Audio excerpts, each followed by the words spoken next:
আমার মেয়ে তরি, সে তোমাকে খুব পছন্দ করে।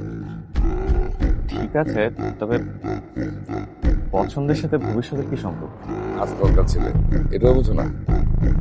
তোমাকে দেখে খুব ভালো ছেলে মনে হয়েছে, আমার তোমাকে পছন্দ হয়েছে।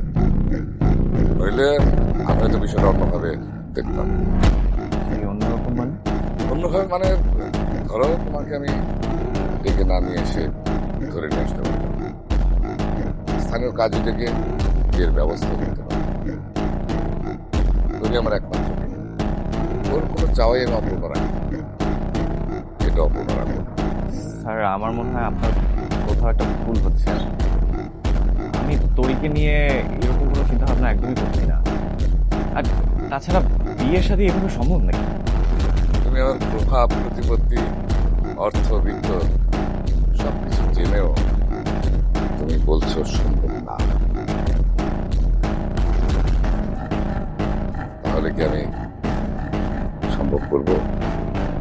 দেখুন, আমি এই গ্রামে নতুন, আমাকে এখানে কেউ চেনেও না, আমিও কাউকে চিনি না। কারো কাছে সাপোর্ট চাইলে কেউই সাপোর্ট করবে না, এবং আমি এটাও জানি যে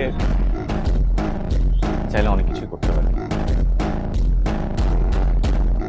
তবে আপনি কিভাবে ভাবলেন যে আপনার টাকা পয়সা, পাওয়ার এসব দেখে আমি তোরির এইসব ছেলে মানুষের প্রশ্রয় দিই?